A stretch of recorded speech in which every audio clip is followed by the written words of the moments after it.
오늘 우리에게 주시는 하나님의 말씀 보도록 하겠습니다. 신약성경 마태복음 5장 3절 한 절 말씀입니다. 제가 가지고 있는 신약성경 5면에 있는 마태복음 5장 3절의 말씀, 다 같이 한 목소리로 하나님의 말씀을 봉독하겠습니다. 심령이 가난한 자는 복이 있나니 천국이 그들의 것이미요. 아멘. 하나님의 말씀입니다. 요즘 서로의 안부를 물을 때마다 자주 듣는 얘기가 잘 버티고 있습니다, 잘 견디고 있습니다 라는 이야기입니다. 동료 친구 목사님들과 안부를 물을 때 늘 모든 많은 대다수의 분들이 이렇게 얘기를 합니다. 잘 지내고 계십니까? 그냥 버티고 있습니다. 한 주 한 주 견디고 있습니다. 대부분의 많은 분들이 그런 상황 가운데 있다라고 생각을 합니다. 무엇인가 우리가 할 수 있거나 또 꿈꿀 수 있는 삶의 자리가 지금 아니기 때문에, 그래서 이 전염병이 빨리 끝나기를 기다리고, 그래서 그냥 하루 쓰러지지 않고 버티려고 애쓰고 힘쓰는 그러한 시간 가운데 우리가 놓여있게 된다는 것이죠.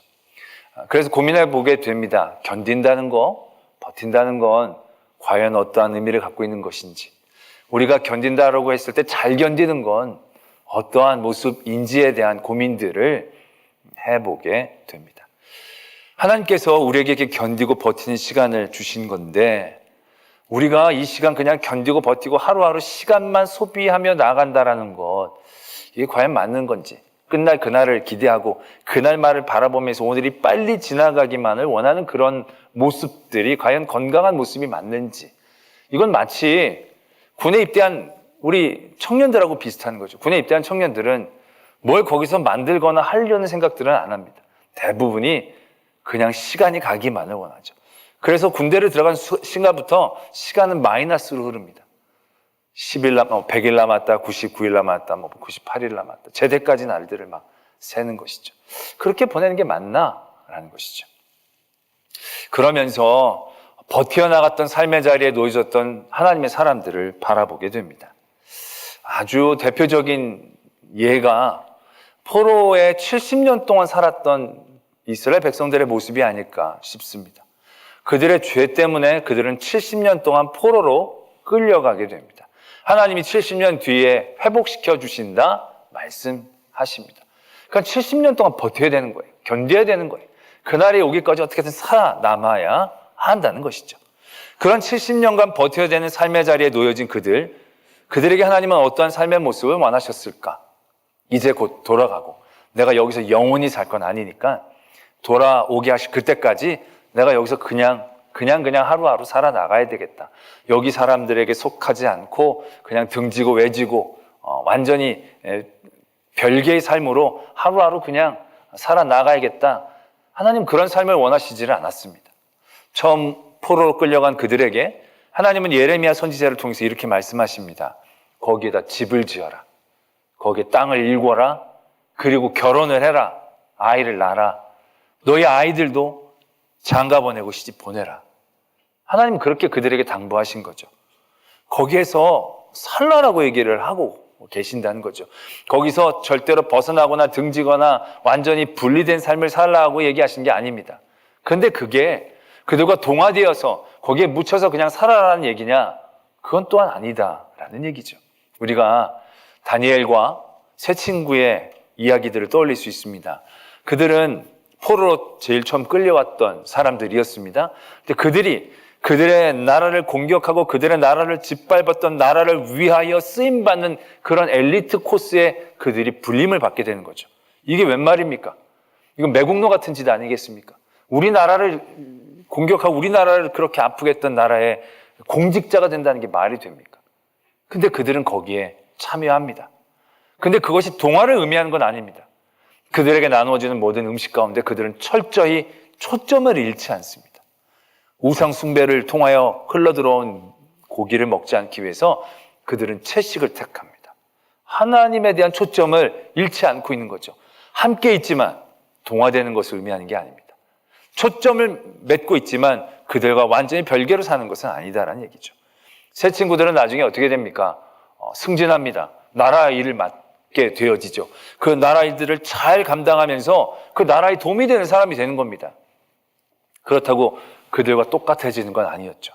느부갓네살 왕이 신상을 만들고 절하라고 할 때 그들은 초점을 잃지 않습니다.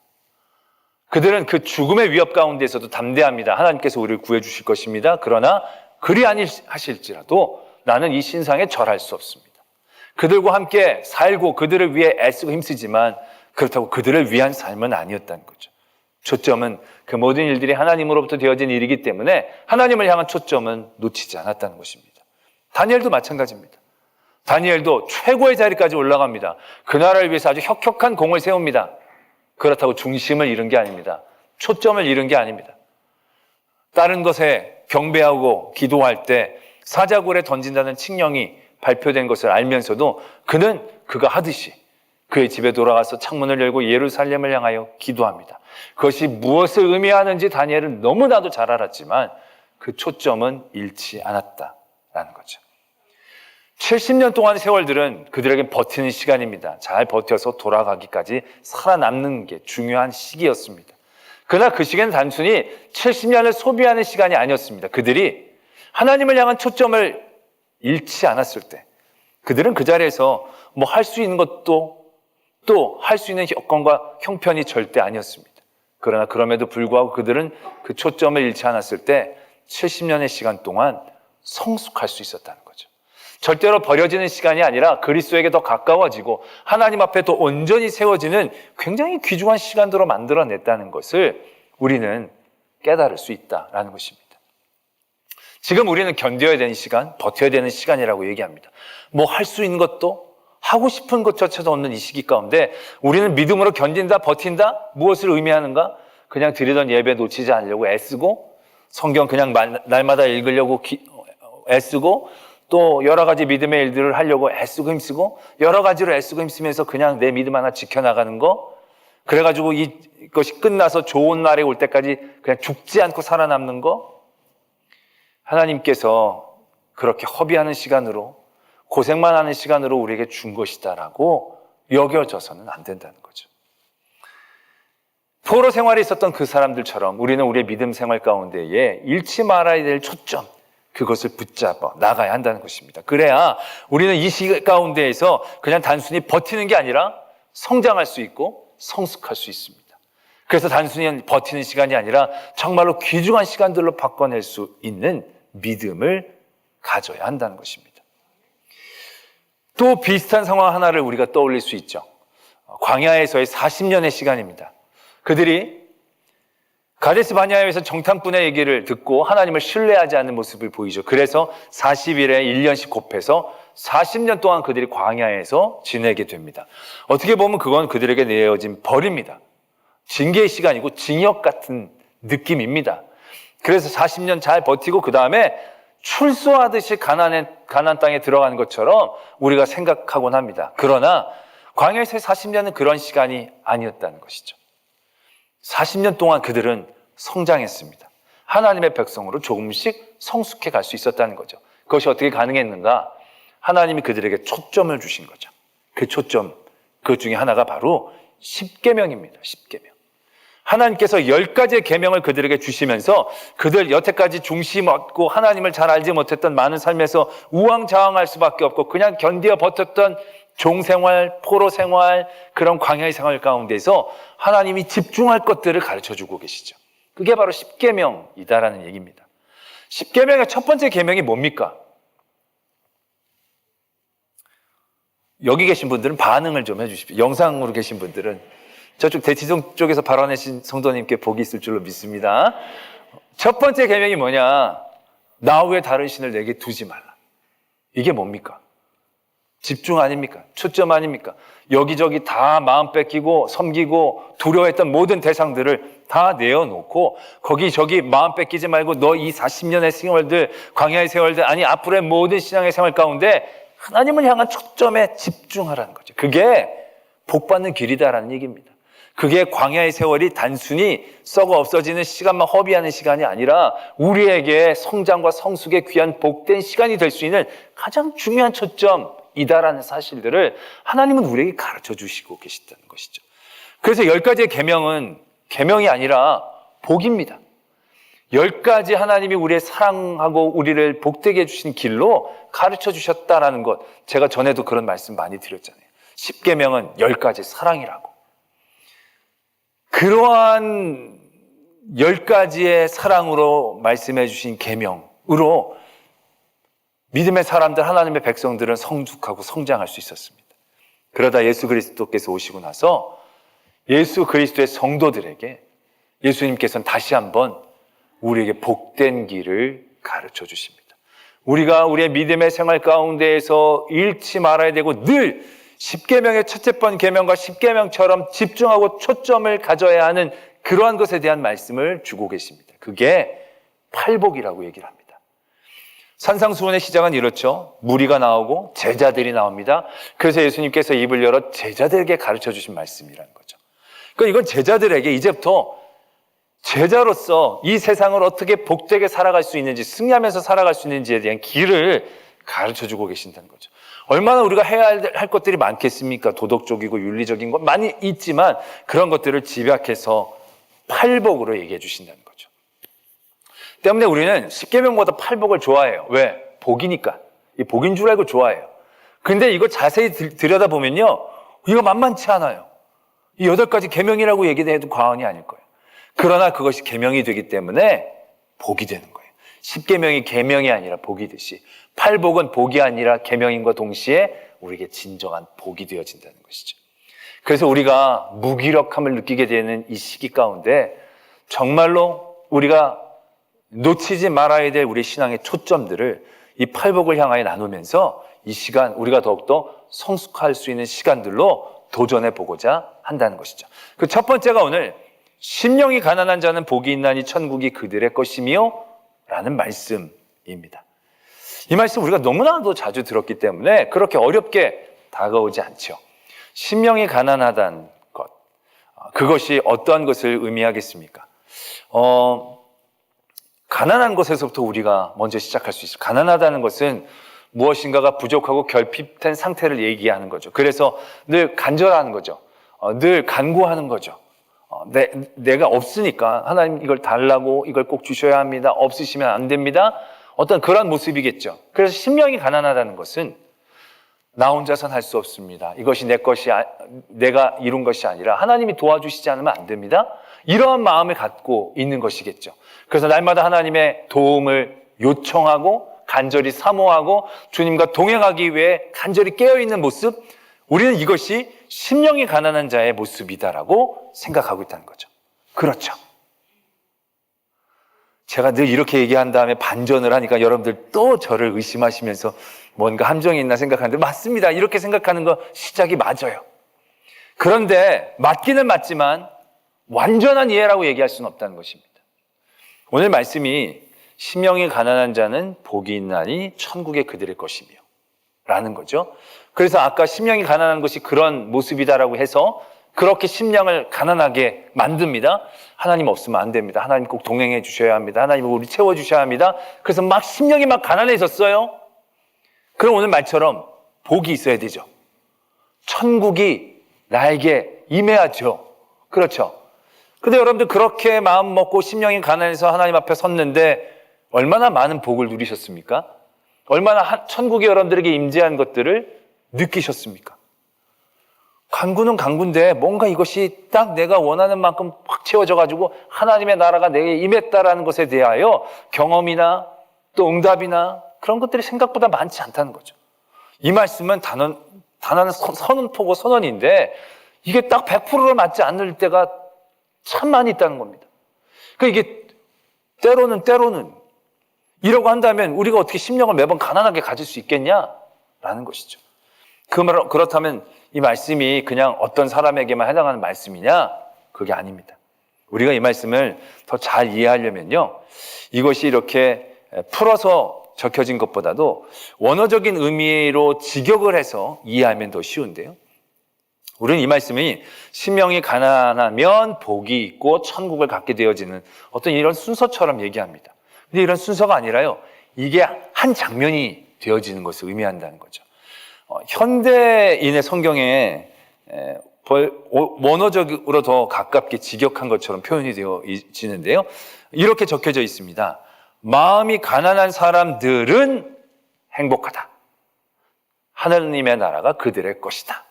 이렇게 적혀져 있습니다. 그러니까 마음이 가난한 사람들이 복될 것이다가 아니라요. 마음이 가난한 사람은 행복하다는 겁니다. 그러니까 복을 얻는 조건이 아니라 그 자체가 복이어야 한다는 거죠. 더 적나라하게 해석한다면 와, 내 마음이 가난하구나. 나는 복되다. 이렇게 얘기하는 것이다라는 얘기입니다. 그러니까 내 마음, 내 심령이 가난한 그 자체가 어떠한 복을 받을 수 있는 어떤 단계가 아니라 그 자체에서 나는 행복을 느껴야 한다는 거죠. 그 자체에서 내가 기뻐하고 감사할 수 있게 되어져야 한다는 것입니다. 그게 심령이 가난한 사람이라는 것에 대한 대단히 정확한 표현, 상황이 되어진다는 것이죠. 그렇다라고 한다면 아까 우리가 생각했던 하나님 없이는 안 됩니다.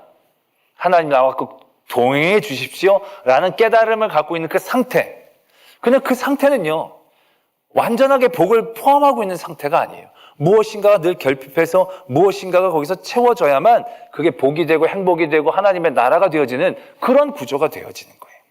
완벽하지 않다는 거예요. 그렇다면 심령이 가난하다라는 것은 더 깊은 의미와 도전이 있다는 거죠. 단순히 하나님의 동행을 원하고 내가 가난한 상태의 마음이 되어져서 늘 하나님 앞에 빌고 하나님에게 집중하는 그 이상의 의미가 있다는 것입니다. 그게 뭘까요? 그것을 알기 위해서 우리는 천국이 그들의 것이며 라는 말씀을 이해해야 합니다. 천국이 그들의 것이다라는 얘기는요, 시제가 현재와 미래를 같이 포함하고 있다고 합니다. 이미 하나님의 나라가 임했다는 겁니다. 그리고 하나님의 나라를 갖게 될 것이다 라는 것입니다. 하나님의 나라는 장차 올 나라이고 하나님의 나라는 이미 우리에게 임한 나라인 거죠. 심령이 가난한 사람은 행복해요. 왜? 그 안에 이미 하나님의 나라가 임했기 때문에. 그런데 하나님 앞에 그러한 간구와 갈급함으로 나갔을 때 우리 안에는 아직 미완성의 하나님의 나라가 있는 것처럼 느껴지는 거죠. 그게 채워져야 거기서 기뻐하고 찬양하고. 그렇다면 그것 이외에 더 깊은 하나님의 나라를 소유하는 모습은 어떤 것일까? 하나님의 나라를 소유한다는 것, 그것의 가장 정확한 표현은 결론적으로 말씀을 드리자면 예수 그리스도를 믿는 겁니다. 예수 그리스도를 아는 거예요. 하나님의 나라가 될 수 있는 것은 고통이 없고 문제가 없고 먹을 게 많고 그게 하나님의 나라의 핵심이 아니죠. 하나님의 나라가 하나님의 나라 될 수 있는 것은 하나님이 계시기 때문입니다. 하나님이 통치하시고 하나님과 함께 있을 수 있는 그 나라가 하나님의 나라의 핵심인 거죠. 그렇기 때문에 이미 임한 하나님의 나라, 그건 예수 그리스도이십니다. 예수 그리스도 하나님이 우리와 함께하여 주셨기 때문에 하나님의 나라가 이미 임한 것이고 내 안에 하나님의 나라, 천국이 내 것이 되었다는 것은 예수 그리스도를 내 안에 주인으로 모셨다라는 것을 의미하는 거죠. 예수 그리스도를 믿고 섬긴다라는 것을 의미하는 것입니다. 그렇다면 심령이 가난한 자의 가장 가까운 모습은 바로 회개하는 모습이 되어집니다. 아까까지 우리가 결핍과 부족을 채우는 간구하는 모습들은요, 겸손에 가깝다라고 볼 수 있습니다. 그러니까 겸손은 딱 그게 아니에요. 그거인 것처럼 하는 거죠. 그러니까는 돈이 없는 사람이 내가 돈이 없어요 그런 건 겸손이라고 얘기하지 않죠. 고백이라고 얘기하죠. 그런데 돈 있는 사람이 내가 돈이 없어요 라고 얘기하면 그건 거짓말이죠. 그러니까 척하는 거죠. 검소하게 부자인 것처럼 살지 않으면 그걸 겸손이라고 얘기하는 것입니다. 그러니까 이건 어떻게 보면 척이지 그런 게 아닙니다. 내가 참 낮고 천한 사람입니다 라고 얘기하는 게 나는 그래도 좀 괜찮은데 사람들 앞에 내가 낮아지기 위해서 낮아진다면 이건 겸손이에요. 근데 실제적인 모습은 그게 아니라는 얘기예요. 그런데 그것으로는 온전한 믿음에 나아갈 수 없어요. 그것으로는 온전한 기쁨의 자리에 나아갈 수가 없어요. 정말로 예수 그리스도를 나의 주인으로 모시려면 내가 낮아지는 것으로 되어지는 게 아닙니다. 낮아지는 척으로 되어지는 게 아닙니다. 내 자리를 분명히 깨닫는 것입니다. 그래서 건강한 믿음의 첫 번째 단계는요, 회개입니다. 회개를 할 수 있는 가장 건강한 깨달음은 내가 죄인인 척하는 게 아니고 내가 죄인임을 인정하는 겁니다. 그래야 회개가 나오고 그래야 바른 믿음의 걸음들을 나갈 수 있는 것입니다. 제가 청소년들이나 청년들과 함께 사역을 했을 때 그들이 인격적으로 예수님을 만나는 고백들을 자주 듣게 됩니다. 그러니까 수련회나 이럴 때 갈 때 막 진짜 너무너무 막 눈물을 흘리면서 너무너무 기뻐하고 감격한 거예요. 그래서 그 다음날 목사님 제가 인격적으로 제가 예수님을 만났습니다. 이제 예수님 위해 살겠습니다. 그걸 어떻게 만났니? 그러면 예수님이 내가 기도하는데 그냥 눈물이 막 나는 거예요. 그 예수님이 내 머리를 막 만져주시는 것 같아요. 예수님의 살아계심을 알겠다. 예수님이 나와 함께 해주심을 내가 느꼈습니다. 라고 기뻐하며 감격하면서 믿음의 생활들을 또 바꿔나가는 친구들을 만나게 됩니다. 근데 그런 친구들은요, 1년 아니면 3년 요 주기마다 시험에 들어요. 흔들릴 때를 많이 만나요. 왜 그렇게 흔들리느냐? 이게 인격적으로 만나긴 만났어요. 그래서 예수님과 어떤 교제가 있고 예수님이 나와 함께 하신다는 것에 대한 확신이 있는데 이게 그래서 그런 기쁨이 있을 때 막 기도하면 기도할 때마다 눈물이 빵 나는데 어느 순간인가는 기도할 때 눈물이 안 나는 거예요. 그래서 눈을 막 쥐어짜도 눈물이 잘 안 나는 거예요. 그럼 시험 드는 거예요. 그때부터. 하나님이 나를 이제는 만나주시지 않나 보다. 떠나가나 보다. 뭐 그런 식으로 이 친구들이 시험에 들 때가 있는 것이. 예수님과 인격적으로 만나는 것 귀중한 경험이고 시작이 될 수 있습니다. 그러나 오래 갈 수 없어요. 정말로 건강하게 시작하는 친구들은 그래요. 막 울어요. 왜 울었느냐? 그냥 울었어요. 이러면 그냥 인격적인 만남인데요. 내 죄가 보이기 시작하더라는 거죠. 내 죄가, 난 내가 죄인인지 몰랐어. 난 진짜 모태신앙이로 열심히 다녔는데 내가 너무 추악하다는 내 모습이 보인 거예요. 그러면서 시작한 믿음은요, 대단히 건강하게 시작하는 것을 발견하게 되어진다는 것이죠. 이건 제 얘기가 아니라 예수 그리스도의 이야기이기도 해요. 예수님께서 처음으로 사람들을 향하여 외치신 말씀이 무엇입니까? 회개하라 라는 겁니다. 나를 만나라, 나를 따라라 이거 아닙니다. 회개하라라는 것이죠. 천국이 가까워 왔느니라 라고 말씀하십니다. 그리고 가장 안타까워하신 것도 그들이 회개하지 않는 모습을 가장 안타까워하셨어요. 고라시나 벳세다야, 가버나움아, 내가 이런 일들을 딴 데 가서 행했더라면 두루와 시돈은 이미 제 위에 앉았을 것이다. 그들의 회개하지 않는 모습을 가장 안타까워하셨던 것을 우리는 떠올릴 수 있어야 한다는 것입니다. 때문에 우리가 심령이 가난하다는 것, 그것은 겸손 그 이상입니다. 척하는 게 아니라 내가 그렇다는 것을 인정하는 데 집중해야 하는 것입니다. 내가 얼마나 죄인인지를, 주님 앞에 부족한 사람인지를 인정하고 깨닫는 그 초점이 너무나도 중요하다는 것을 우리에게 가르쳐주고 계신다는 것입니다. 그렇다면 이러한 회개의 자리가 내가 회개하는 그 순간 내가 복되구나 라고 고백할 수 있는 그런 자리가 되어지느냐? 그런 자리가 비로소 이루어지게 된다는 거죠. 여러분, 가장 무서운 벌이 어떤 벌이라고 생각하십니까? 재산을 다 빼앗기는 거예요? 건강을 잃는 거예요? 자녀를 잃는 거예요? 정말 무서운 일이죠. 그러나 그것은 회복될 수 있습니다. 하나님은 한순간에 회복시키실 수 있는 하나님이십니다. 그러한 벌이 있다고 그것이 하나님이 완전히 그에게 등을 돌리시고 버린 것을 의미하는 게 아닙니다. 제일 무서운 벌이 뭐냐면 회개할 기회를 얻지 못하는 겁니다. 회개하지 못하는 벌입니다. 히브리서 12장 17절에 이렇게 적혀져 있습니다. 너희가 아는 바와 같이 그가 그 후에 축복을 이어받으려고 눈물을 흘리며 구하되 버린 바가 되어 회개할 기회를 얻지 못하였느니라. 우리가 이 말씀을 들으면 떠오르는 사람이 있죠. 에서가 떠오르죠.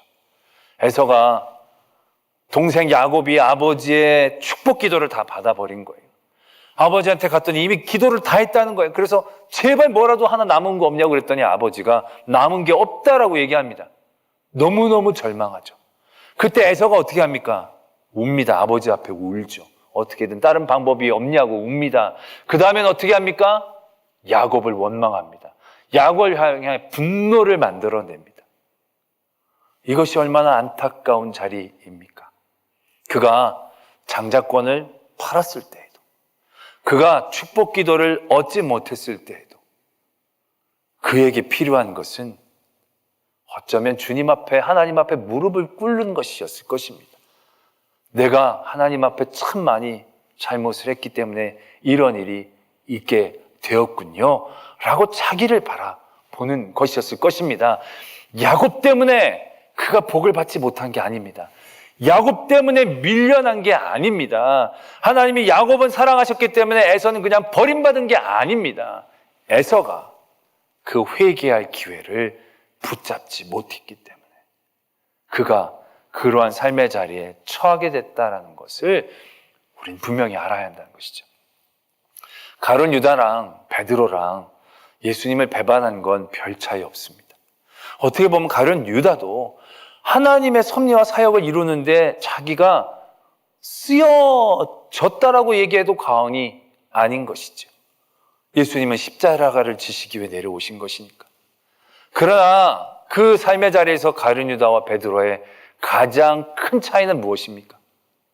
예수님께서 네가 닭 3번 울기 전에 나를 부인할 것이다 라고 말씀하신 그 말씀을 떠올리며 예수님을 부인했다는 사실을 깨닫는 그 순간 비통하고 애통한 마음으로 무릎 꿇고 눈물을 흘렸던 베드로, 그리고 예수 그리스도를 다시금 만났을 때 물 위로 뛰어들어가 겉옷을 입고 예수님에게로 나아간 베드로의 모습들, 그게 큰 차이라는 거죠. 가룟 유다는 예수님께서 수없이 기회를 주신 거예요. 나와 같이 손을 넣는 자가 그 사람이다. 안다는 걸 어떻게 보면 표현해 주신 거죠. 네가 하려는 일을 속히 해라. 이게 하라는 얘기겠습니까? 어떻게 보면 친구요. 그를 잡으러 온 이 가룟 유다를 향하여 예수님은 따뜻하게 불러주신 겁니다. 그런데 그가 그의 죄를 어떻게 반응합니까? 돈을 대제사장에게 가서 던집니다. 돈을 던진다고 죄가 해결되는 게 아닌데 그 돈 때문에 자기가 죄를 짓고 이 돈 때문에 자기가 나쁜 짓을 했고 이 제사장 때문이라고 생각했던 가룟 유다의 그 마음, 그리고 결국 자기가 그 죄를 해결하려고 애쓰는 교만, 그것이 베드로와 이 가룟 유다의 얼마나 큰 차이이냐는 거죠. 베드로가 3번 부인하고 그가 예수 그리스도의 말씀을 깨닫고 무릎을 꿇었을 때 얼마나 비참하고 미안하고 아팠겠습니까? 그러나 그 무릎 꿇은 자리, 그 자리에서 베드로는 이미 행복한 자리가 된 거죠. 이미 예수 그리스도 앞에 무릎을 꿇음으로 천국이 그의 마음에 임한 복된 사람이 되고 있는 것이죠. 시편 32편의 말씀에 다윗은 이렇게 고백하는 것을 보게 됩니다. 1절에 허물의 사함을 받고 자신의 죄가 가려진 자는 복이 있도다. 자기의 허물이 사함을 받고 죄가 가려졌다는 것, 이게 어떻게 가능한 것입니까? 이 복이 어떻게 이루어지는 것이겠습니까? 그는 이렇게 고백합니다. 3절과 4절에서 내가 입을 열지 아니할 때에 종일 신음함으로 내 뼈가 쇠하도다. 주의 손이 쥐하러 나를 누르시오니 내 진액이 빠져서 여름 가뭄에 마름같이 되었나이다. 얼마나 고통스러운 삶의 자리를 의미하는 것입니까? 여름의 가뭄처럼 바짝바짝 말라가는 나를 짓누르는 무게감 가운데 짓눌려 있는 삶의 자리들, 뼈에 진액이 빠져나가는 것 같은 그러한 순간들에 그가 놓여 있다는 것이죠. 아직 주님 앞에 죄를 회복하고 자복하기 직전의 모습이라는 거죠. 얼마나 괴롭고 얼마나 몸부림치는 삶의 자리이겠습니까? 근데 5절에 이렇게 적혀져 있죠. 내가 이르기를 내 허물을 여호와께 자복하리라 하고 주께 내 죄를 아뢰고 내 죄악을 숨기지 아니하였더니 곧 주께서 내 죄악을 사하셨나이다.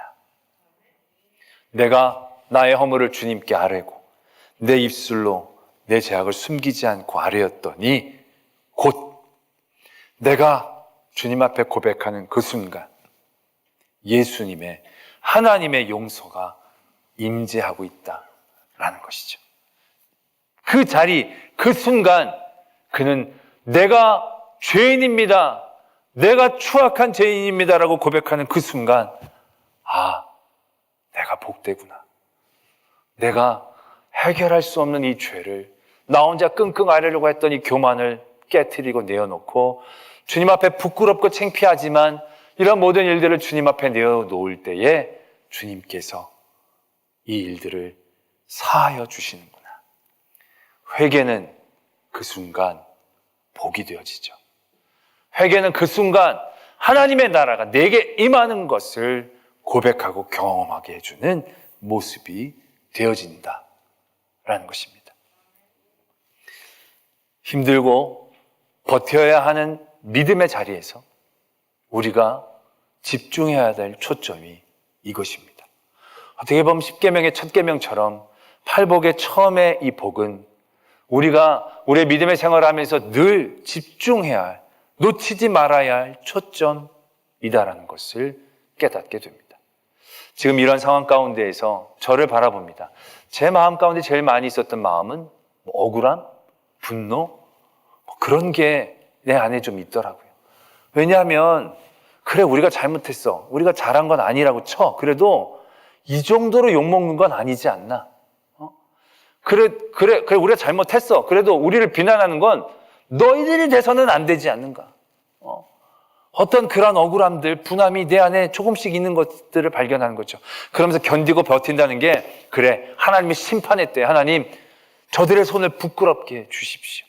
저들과 우리의 사이를 심판하셔서 하나님 앞에 의로운 자를 세워주시옵소서. 그러한 생각들을 갖게 될 때가, 그러한 일들로 내 신앙의 초점들을 맞추고 있을 때가 더 많이 있다는 거죠. 힘들고 어렵게 버티면서도 내가 버티고 힘들게 해나가는 모든 일들을 하나하나 바라보면서 내가 의인이 되고 싶고, 내가 나중에 그 마지막 때에 복받을 만한 자격이 있는 사람으로 끊임없이 생각하고 싶은 나의 정욕과 욕심들을 발견하게 되는 거죠. 그러나 하나님은 그러한 자리에서 우리의 죄를 보라고 얘기하시는 겁니다. 심령이 가난하다는 것, 우리의 죄를 보라고 얘기하시는 겁니다. 우린 그것이 두렵습니다. 그것을 잘 알지 못합니다. 죄인데도 죄가 아니라고 끊임없이 스스로 우깁니다. 다른 사람들도 다 그러기 때문에 죄가 아닌 것처럼 착각합니다. 그러나 하나님의 빛으로 나의 삶을 바라보려고 노력하고 조금만 도전한다면 우리는 내 안에 내가 너무 더러워서 얘기하고 싶지 않았던 나의 죄가 보이기 시작할 것입니다. 그 죄를 보라고 얘기하시는 겁니다. 그 죄를 보면 우리가 복되다라고 얘기할 수 있게 된다는 것이죠. 그 죄를 보고 인정하는 그 순간 뭐라고 할까요? 그 죄가 회개하고 사함을 받는 그 감격과 감사에 대한 깨달음도 있지만, 그 자리를 인정하고 그 초점을 놓치지 않았을 때 죄인임에도 불구하고 내게 주신 하나님의 은혜가 너무 놀랍게 다가오게 되어진다는 거죠. 나 같은 죄인을 살리신 주님의 은혜, 나 같은 죄인에게도 이렇게 허락하시는 하나님의 그 모든 것들이 너무 놀랍게 다가올 수 있게 되어진다는 것이죠. 이미 내 안에 하나님이 주신 은혜가 어떤 것인지 과분한 것임을 고백하고 더 깊게 무릎 꿇을 수 있게 되어진다는 것이죠. 죄를 인정하는 것은 죄인인 척하는 게 아니죠. 죄인이라는 것은요, 항복을 의미하는 겁니다. 아무렇게나 해도 내가 할 말이 없는 사람임을 의미하는 거죠. 그렇게 주님 앞에 무릎을 꿇고 나의 죄에 초점을 맞추고 나갔는데 내가 지은 죄인인 나의 모습에 비해 내가 누리는 건 너무 많은 거예요. 내가 지금 하나님 앞에 받고 있는 복은 너무 많은 거예요. 그래서 이게 복되다라고 고백하지 않을 수 없게 되어진다는 거죠. 그 자리를 우리가 지켜내야 한다라는 것입니다. 우리가 다 함께 모여 예배하지 못하는 것이 아니라 우리 같은 부족한 죄인에게 여전히 말씀이 있게 하시고 예배할 터전이 있게 하시고 예배하는 우리들의 동지들이 있게 해주시고, 나는 죽어도 벌써 골백 번 죽을 수밖에 없는 인생인데 내가 누리는 것이 너무 과분한 거예요. 내가 병들고 아프고 너무나도 힘들게 많지만 내가 죄인임을 깨닫게 될 때 이런 게 몇 개 안 되는 거예요. 여전히 내게 주어진 게 너무 많은 걸 깨달을 수 있는 것이죠. 그럴 때 내가 복되다라고 얘기할 수 있다. 라는 것입니다. 때문에 우리가 이 버티고 힘들어가는 이 신앙의 자리에서 단순히 버티는 게 아니라 우리가 더 성장하고 성숙해서 예수 그리스도에게까지 더 가까이 나가기 위해 하나님은 이 초점을 분명하게 얘기하십니다. 심령이 가난한, 내가 내 죄를 바라보고 내 죄에 초점을 맞출 때 내가 복되구나, 내가 행복하구나, 그리고 내게 임한 예수 그리스도를 더욱더 사랑하고 나아갈 수 있는 그런 모습이 되어진다는 것이죠. 이 시기에 더욱더 성장하고 성숙하는 저희들이 되기를 원합니다. 그러기 위해 이 믿음의 초점, 회개하는 것, 회개하기 위해 내 죄를 바라보는 일들을 게을리하지 않는 것, 이 일들을 통하여 더 온전한 복을 누리고 또 하나님 앞에 나아갈 수 있는 저와 여러분들이 되어지기를 소망합니다. 우리 말씀을 묵상하며 함께 기도하기를 원합니다.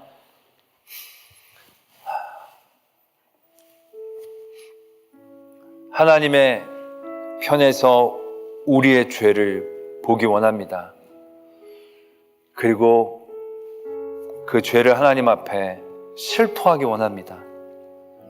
다윗의 고백처럼 내 모든 죄를, 부끄러운 죄를, 숨겼던 모든 죄를 주님 앞에 고백해야 그 다음에 하나님의 은혜와 역사가 시작이 됩니다.